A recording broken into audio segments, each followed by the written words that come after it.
Lilith in Aries people are fierce warriors that have the passion and drive to go after the things that they desire. This video is part of my series on Lilith through the signs. And Lilith is always going to be sovereign and independent and fierce. But in Aries, the sign ruled by Mars, it is even more so. And so we want to really tune into that drive and that passion.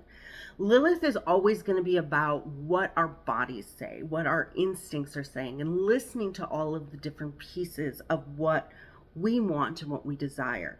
In Aries, we're talking about passion. We're talking about instincts. We're talking about sovereignty and this, again, this desire to be what we want to be and go after it. What happens with any Lilith, and often happens with Lilith, is this area of ourself is suppressed.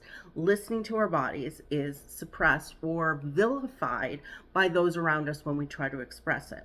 So what happens is then we bury it down, and then it can come up, become sort of the self-fulfilling rage prophecy, whereas you're being told you're being irrational, you're being aggressive, you're being whatever, and you're not really, you're just being. Aries, Lilith, and the divine feminine in general are about being rather than doing. So it's about not, it's never something that we're doing intentionally. So with Aries, it's about, again, it's about being assertive. But a lot of times you get accused of being aggressive when you speak your mind, when you stand your ground, when you go after the things that you want, or inconsiderate, or whatever it is that you want to do. Those other people try to suppress it because they don't understand it, because it is not logical. It doesn't fit in a box, which is, again, part of the whole Lilith story and the Lilith archetype, is that we don't fit in this side the box. We are not being good little girls or boys or whatever, in the Garden of Eden and behaving and taking all the rules. We have explored and moved out and beyond that to really find ourselves and tune into ourselves and allowing ourselves to go with the flow of our body. So with Aries, that comes out as assertion. That comes out as I need this now and going after that. And when people react to it, they tell you you're being aggressive. You're telling you're being too aggressive, and you're literally just being yourself.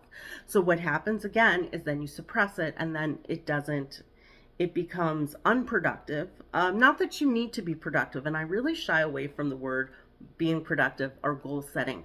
A lot of times, we think about Aries as something that can be goal oriented because they see the prize and they go after it. With Lilith, it's much. We can't even necessarily define the thing that we're going after. We can only feel that this is driving us to do something.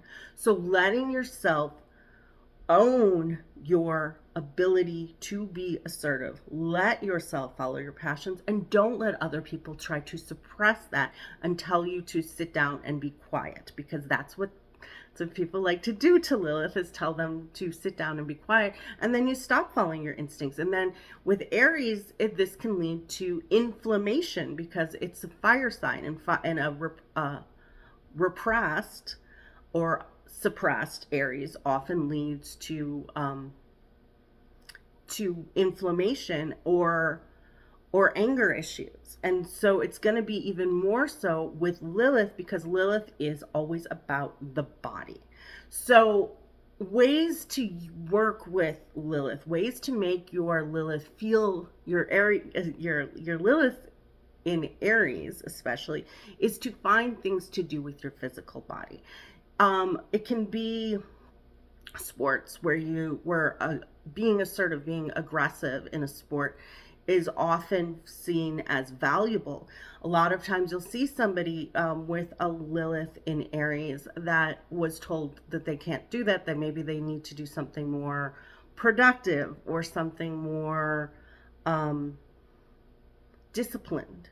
Not that there isn't a lot of discipline to most sports, but when the going after something or fighting in it is the prize or the thing that you want to focus on, the way you want to express it, it may be something that becomes frowned upon, or that you are told, no, you're not supposed to do that. So finding those things, trusting your instincts, trusting your body as always, because that's always what Lilith comes down to, is what are we trusting in our body.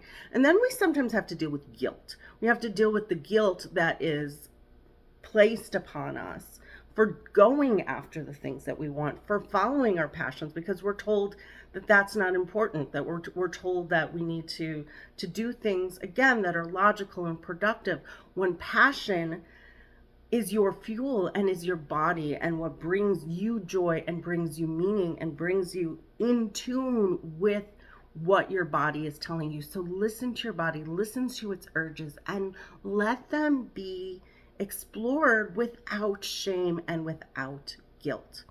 If you'd like to follow, understand more about Lilith, please check out my video where it explores Lilith in general in your astrology chart, or listen to some of my kind of vlogs on being Lilith, where I explore some of my own experiences with Lilith. And of course, you can always book a reading with me at katieshell.com. Hope this helps, and have a great day.